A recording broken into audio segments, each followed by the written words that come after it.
Hello friends, हम जुड़ चुके हैं अपने यूट्यूब चैनल पर और आज हम एक और नए टॉपिक और एक नई सोच पर बात करने वाले हैं। आज का टॉपिक बहुत इंटरेस्टिंग है क्योंकि ये समाज में बहुत ज्यादा अधिक फैलता जा रहा है और काफी लोग इससे परेशान भी है। लेकिन करे क्या, समाज ही ऐसा है हमारा। आज का जो टॉपिक है वो है दहेज प्रथा, जिसे हम ड्योरी सिस्टम से भी जानते हैं। अंग्रेजी में इसको हम ऐसा बोलते हैं, लेकिन और हिंदी में हम दहेज प्रथा नहीं बोलते क्योंकि हिंदी का शब्द है ही नहीं दहेज। क्योंकि हिंदू जो परंपरा है, सनातन जो परंपरा है, उसमें दहेज नाम की चीज नहीं है। क्योंकि हम लोग कन्यादान किया करते थे पहले, दहेज प्रथा नहीं होती थी हमारे यहाँ। उसके बारे में भी मैं थोड़ा विस्तृत आपको बताऊंगा अभी कुछ देर बाद में, जब हम स्टार्ट करेंगे टॉपिक को। और दहेज जो शब्द है, पहले इस पे ध्यान दें तो दहेज जो शब्द है वो अरबी भाषा से उर्दू और हिंदी में आया है। अरबी भाषा में इसके लिए हम बोलते हैं जहेज। जहेज से दहेज हो गया और उर्दू और हिंदी भाषा में आ चुका है। लेकिन हम दहेज प्रथा के बिल्कुल विरुद्ध थे, पहले भी थे और आज भी हैं। और दहेज प्रथा गलत क्यों है, दहेज प्रथा को हमें क्यों नहीं करना चाहिए, इसके भी मैं एक दो एग्जाम्पल आपको दूंगा, एक दो उदाहरण बताऊंगा। देखो, दहेज प्रथा जो है वाकई में एक बहुत बुरी चीज है। क्योंकि जो गरीब परिवार के जो लोग होते हैं, बेचारे गरीब बाप होता है, वो अपनी पूरी जिंदगी एक तो खराब कर देता है धन इकट्ठा करने में रात दिन एक कर देता है। अपनी बेटी की शादी करने में नहीं, शादी का खर्चा कुछ नहीं होता। आज अगर आप कोर्ट में जाकर शादी करते हैं तो ज्यादा से ज्यादा आपका 10,000 5,000 में काम हो जाता है। चलो हम ठीक है, हिंदू है, हम अपनी विधि विधान से भी करते हैं तो भी अच्छे से ठीक ठाक खर्चे में काम हो जाता है। लेकिन दहेज, ये एक जो गरीब परिवार का बाप है या मध्यस्थ परिवार का बाप है, उसको ये मार देता है, उसकी आत्महत्या कर देता है। और इसी की वजह से कई माँ बाप भी आत्महत्या कर लेते हैं क्योंकि दहेज नहीं दे पाते, बच्ची की शादी नहीं करा पा रहे हैं। और कई लड़कियां भी आत्महत्या कर लेती है। क्यों? क्योंकि यार अब उनका बाप, उन्हें पता है दहेज दे नहीं पाएगा और इसके मारे वो हमेशा सर झुका के चलेगा, तो अपने बाप को कौन ऐसा देख सकता है, इसलिए वो भी आत्महत्या कर लेती है।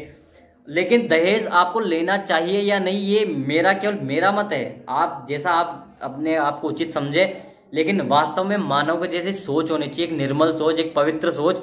हमें दहेज लेना नहीं चाहिए क्योंकि एक बाप अपनी पूरी जीवन खराब करता है आप लोगों के दहेज देने में। और आपका यार मतलब क्या है, आपके भुजाओं में दम नहीं है क्या?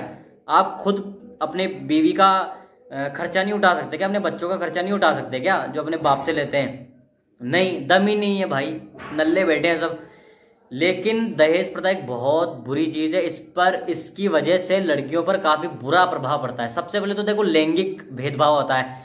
जब आप ऐसे इलाकों में जब आप प्रवेश करेंगे, सबसे ज्यादा देखो उत्तर प्रदेश है, झारखंड है, बिहार है, ऐसे इलाकों में बहुत ज्यादा दहेज प्रथा होती है। तो आप जब ऐसे इलाकों में जाएंगे और आप देखेंगे कि अगर किसी के घर पे लड़का पैदा होता है तो खूब लड्डू बांटते हैं, जलेबी बांटते हैं, मक्खन बड़े, पता नहीं अलाना फलाना ढिमका। लेकिन जब एक लड़की पैदा होती है और जब बाप के मन में ये आता है यार लड़की पैदा हो गई है, खुशी तो खैर होती है। काफी लोग ऐसे भी है, जब लड़कियां पैदा होती है तो खूब फल फूल मिठाइयां बांटते हैं, खुशी मनाते हैं। लेकिन अधिकांश लोग जो दहेज प्रथा को सहन नहीं कर पाते हैं, वो बेचारे काफी दुखी हो जाते हैं। मन ही मन के बाहर तो खुशी दिखानी पड़ती है, सबको पता अंदर की बात है। यहाँ कोई फॉर्मेलिटी करने के लिए मैं बैठा नहीं हूँ, जो रियलिटी अपने समाज में है उस पर हम बात कर रहे हैं। तो बाप इसलिए दुखी हो जाता है, यार दहेज देनी पड़ेगी। अब लड़की भी बड़ी हो रही धीरे धीरे, इसलिए जब लड़की धीरे धीरे बड़ी होती है तो वो अपने आप ही ऐसा ऑब्जर्व करने लगती है कि हाँ यार, वास्तव में बेटे को जो सम्मान मिल रहा है वो मुझे नहीं मिल रहा है। क्योंकि बाप के अंदर, बाप या माँ दोनों के अंदर ये फीलिंग्स है कि अब इसकी शादी करनी पड़ेगी, दहेज देना पड़ेगा। जो मैंने अपने जीवन की पूंजी इतनी सालों से जुटाई थी वो सब देनी पड़ेगी। और लेने वाले को तो बिल्कुल शर्म नहीं, भिख मंगे साले, हाथ फैला देते, झोली फैला देते हैं, ऐसे करके लो डाल दो, भर दो, मुंह फाड़ देते, अपना जितना भर सको भरो इसमें। यार शर्म नहीं आती क्या यार तुम्हें? एक तो उस बच्ची को, एक फूल के टुकड़े को तुम अपने पूरे जिंदगी भर, तो एक तो माँ बाप की नजरों में वो वैसी रही आपकी वजह से जो उससे शादी कर रहा है, क्योंकि जो लैंगिक भेदभाव है उसे सहना पड़ा। अब लैंगिक भेदभाव सहने के बाद आपके घर आएंगी, अब आप भी उससे पूरी जिंदगी काम कराएंगे। यार लेडीज है या जनावर है भाई, शर्म करो थोड़ी, इससे बचो। और एक और सबसे बड़ा दुष्प्रभाव है दहेज प्रथा के कारण, महिला को काम पर जाना पड़ता है, महिलाओं को भी काम पे जाना पड़ता है। और जो उस परिवार की छोटी बेचारी बच्चियां होती है फूल जैसी, 7-8 साल से बाद, या फिर कुछ लोग तो 7-8 साल में भी स्टार्ट कर देते हैं, या फिर उसके बाद 15 साल 17 साल, लड़कियों को पढ़ाई छुड़ाकर, अपने स्किल डेवलपमेंट को छुड़ाकर उनको काम पर ले जाते हैं, खेती में ले जाते हैं, या फिर तगारी ढोने भट्टे में, या फिर जो भी लड़कियां काम कर सकती है वहां ले जाते हैं। क्यों? दहेज इकट्ठा करना ना यार, शादी करनी है, शादी का टाइम आने वाला है, अब ज्यादा समय तक लड़कियों को भी नहीं रख सकते हम अपने घर में, तो उन्हें प्रताड़ित किया जाता है और ना चाहते हुए लड़कियों को काम करना पड़ता है। क्यों? हमारी वजह से, आपकी वजह से, मेरी क्या, हम तो इसके खिलाफ है और हम ऐसा करेंगे भी नहीं। जो दहेज लेते हैं, इसका बुरा मत मानिए, मैं आपको बुरा नहीं कह रहा हूं। अगर आप ये करते हैं, दहेज लेते हैं, तो आप छोड़ दीजिए। ये कोई मतलब ये ऐसी भी आदत नहीं कि हम छोड़ ना पाए। लालच मत जगाइए यार, आपके घर में लक्ष्मी आ रही है, अब लक्ष्मी मानते हैं हम अपने घर में, तो आप उससे दहेज क्यों ले रहे हैं? आप अपने भुजाओं पर कमा के खिलाइए ना। इससे क्या होगा? सबसे बड़ा प्रॉफिट, जो लड़की आएगी, जब लड़का अपने उसके बाप को बोलेगा लड़की के, नहीं मुझे आपके यहाँ से दहेज नहीं चाहिए, आपने अपनी फूल जैसी बच्ची को मुझे दे दिया, बहुत है, तो लड़की के नजर में भी आपके प्रति जीवन भर सम्मान रहेगा। और जो घरों में कलह होती है ना, खटपट होती है, तो लड़कियां गिना लगती है, ये सब मेरे बाप का, ये मेरे बाप का, वो मेरे बाप का, वो भी नहीं करेगी, सबसे पहली बात। और हमेशा एक सामंजस्य बना रहेगा, पति पत्नी में प्यार बना रहेगा, ये लगभग 90% ऐसा ही होगा। लेकिन हमें चाहिए दहेज। दहेज को छोड़ो यार, दहेज से मतलब बहुत सारे नुकसान है। एक होता है वस्तुकरण, लड़की का वस्तुकरण हो जाता है। वस्तुकरण मतलब हम लड़की को एक चीज देखते हैं, एक वस्तु देखते हैं। भाई आप लड़की देख रहे हैं, दे रहे हैं, उसके बदले आप हमें और भी कुछ दीजिए, आदान प्रदान हो गया यार, लड़की बेच रहे हैं हम तो एक प्रकार से। तो इससे बचिए, ये बहुत बेकार व्यवस्था है। और इससे एक और दुष्प्रभाव होता है, महिलाओं के खिलाफ अपराध होते हैं। अपराध जानते हैं आप, मतलब वायलेंस होता है, काफी लड़कियों को पीटा जाता है जो दहेज नहीं दे पाते हैं। अब लड़कों को शादी तो करनी ही पड़ेगी, चाहे दहेज नहीं मिल रहा, अगर कहीं साठ गांठ हो चुकी है तो शादी करनी पड़ेगी। इससे क्या होगा कि महिला जब उस घर में जाएगी तो उनसे ताने सहने पड़ते हैं, पूरी जिंदगी ताने सहने पड़ते हैं। तू अपने बाप के घर से कुछ लाई क्या? जो गधे हैं, जो मतलब शिक्षा का लेवल इनका ठीक नहीं, वो ऐसी बातें करते हैं। और बहुत सारे, कम से कम 80% लोग ऐसे ही हमारे इंडिया में। तू दहेज अपने बाप से कुछ लाई क्या? और पूरे जीवन भर प्रताड़ना, और कहीं यहाँ तक कि हाथापाई भी हो जाती है, और मर्डर तक हो जाते हैं दहेज को लेकर। आपने देखा होगा 2007, 2008, 2011, 12 काफी केसेस आए थे उन दिनों। 2007-8 के दौरान तो काफी, मतलब ये चरम सीमा पर थे ये काम, जब लड़कियों के साथ दुष्कर्म हो रहे थे, और काफी मारना पीटना, काफी मतलब लोगों के साथ ये आपराधिक मामले सामने आ रहे थे। तो हमें इनसे बचना चाहिए। और दहेज तो यार कम से कम मत ही लो यार। गवर्नमेंट, अब मैं बात करता हूँ कि गवर्नमेंट कुछ कर सकती है क्या इस विषय पर, दहेज प्रथा को लेके हुए? तो मैं आपको सीधा साधा कहता हूँ, गवर्नमेंट के हाथ में कुछ भी नहीं है। गवर्नमेंट दहेज प्रथा को खत्म कर ही नहीं सकती।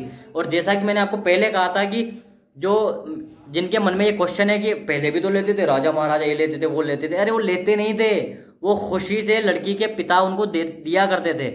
नहीं तो लोग हाथ जोड़कर, जिनके पास जो सक्षम नहीं होते थे, वो हाथ जोड़कर प्रणाम करते थे और अपने घर में से 2 मुट्ठी अनाज खिलाकर दे देते थे, और इसमें ही संतोष मानता था जो वर पक्ष था। लेकिन आज ऐसा नहीं, आज बुलेट चाहिए, 5 लाख चाहिए, 10 लाख चाहिए, फरारी चाहिए, मर्सिडीज चाहिए। अबे मर्सिडीज लाइक शक्ल भी तो होनी चाहिए लड़के की, गधे जैसा तो शक्ल है, और ये चाहिए वो चाहिए। पहले के लोग अपनी क्षमता उसके अनुसार बेटी को देके विदा करते थे, कन्यादान देते थे। अब वो नहीं है, अब लोग मांग रहे, भीख मांग रहे। पहले मांगा नहीं जाता था, पहले होता था इसलिए देते थे। और एक और इसमें एक पॉइंट नोट कर लीजिए, अगर किसी का बाप है, जो कोई पिता माता अपनी स्वेच्छा से दहेज देना चाहे, तो इसमें कोई बुरी बात नहीं है। अगर वो उसमें सक्षम है देने में, और उससे कुछ फर्क नहीं पड़ रहा है उसकी जीवन शैली पर, या तो वो दे सकते हैं, और लड़के वाले ले भी सकते हैं। लेकिन मांगना बिल्कुल भी जायज नहीं है, ये एक मानवता है। ये गवर्नमेंट नियम नहीं बताऊंगा आपको, या फिर कहीं और के लिखा पढ़ी नहीं बताऊंगा। मैं केवल गवर्नमेंट नियम के ऊपर बात नहीं कर रहा हूं, मैं बात कर रहा हूं क्या वास्तव में क्या होना चाहिए। तो दहेज प्रथा से हमेशा बचें। और जो मैं आपको बता रहा था, गवर्नमेंट ने भी इसके ऊपर एक कानून लाया था, अधिनियम 1961 आई थिंक, हाँ 1961 में कानून आया था कि दहेज प्रथा को बंद करो, दहेज प्रथा के लिए ये करो वो करो। लेकिन फायदा क्या हुआ? कुछ नहीं हुआ, क्योंकि मुझे पता है गवर्नमेंट कुछ नहीं कर सकती। कड़े से कड़ा भी अगर कानून आ जाता है दहेज प्रथा को लेकर, तो भी कुछ नहीं कर सकती। क्यों? क्योंकि साठ गांठ हो ही जाती है, आपस में बात कर लेते। जब मैं मियाँ बीबी राजी तो क्या करेगा काजी भैया, ये वाली बात हो जाती है ना। आप किसी को बताएंगे ना हम किसी को बताएंगे। और दहेज प्रथा को लेकर इतनी सारी समाज में ये हो गई कि दहेज लेना ही चाहिए, लेना ही चाहिए। ऐसा कुछ नहीं है, दहेज बिल्कुल एक अपराध है, मैं तो ये मानता हूँ अपराध है। उससे काफी शोषण होता है, लड़की का शोषण होता है जिंदगी भर, जब से वो जन्म लेती है तब से शोषण होता है, जो जीवन पर्यंत जब तक वो अर्थी में नहीं चढ़ जाती तब तक उसका शोषण होता है। और दहेज प्रथा को रोकने के लिए हमें क्या करना चाहिए? वास्तव में उपाय क्या? मैंने दहेज प्रथा के आपको नुकसान बता दिए, दहेज प्रथा नहीं करनी चाहिए बता दिया, लेकिन उपाय क्या है? देखो, उपाय गवर्नमेंट नहीं कर सकती, उपाय करना होगा घर वालों को। और घर वालों में से भी जो लड़के हैं, लड़कों को सख्त कदम उठाने पड़ेंगे। अगर आप वास्तव में एक अच्छी सी पत्नी चाहते हैं और आप चाहते हैं कि हमारे जीवन में लड़ाइयाँ ना हो, तो आपको कदम उठाने पड़ेंगे। अपने माँ बाप के खिलाफ भी जाना पड़ेगा, उनको समझाना पड़ेगा कि मुझे दहेज नहीं चाहिए, मैं सक्षम हूँ, मैं कमाकर अपनी बीवी का पेट पाल सकता हूँ, अपने बच्चों का पेट पाल सकता हूँ। लड़की अपने घर से अगर लाने में सक्षम है, उनका बाप दे रहा अपनी मर्जी से, तो लूंगा, नहीं तो मैं दहेज नहीं लूंगा। ये लड़कों को सोचना चाहिए। जो भी लड़के मेरी बात को सुन रहे हैं, या फिर जो अभिभावक मेरी बात को सुन रहे हैं, इसको बात को समझिए, शेयर कीजिए और अपने जीवन में इसको ढालिए। ये हम ही ढालेंगे, गवर्नमेंट कुछ नहीं कर सकती, गवर्नमेंट कुछ भी नहीं कर सकती। लड़कों को समझना चाहिए, लड़कों के माँ बाप को समझना चाहिए कि दहेज ना लें। आज इतना ही कहूंगा और इस विषय को लेकर आपके मन में अगर कोई संशय है या फिर कोई भी डाउट है तो आप मेरे से बात कर सकते हैं, मेरे से कांटेक्ट कर सकते हैं। कमेंट बॉक्स में आप कमेंट कर सकते हैं, मैं आपका रिप्लाई ज़रूर दूंगा। काफ़ी लोग पूछते भी, मैं बता भी चुका हूँ। और आप अपना ध्यान रखिए, स्वस्थ रहिए, मस्त रहिए, इससे ज़्यादा कुछ कहूँगा नहीं। आप लोग समझदार हैं, आपको क्या करना चाहिए क्या नहीं करना चाहिए, इंटेलिजेंट है भैया। ओके, जय हिंद जय भारत। और चैनल को सब्सक्राइब कीजिए, सॉरी, जय हिंद जय भारत।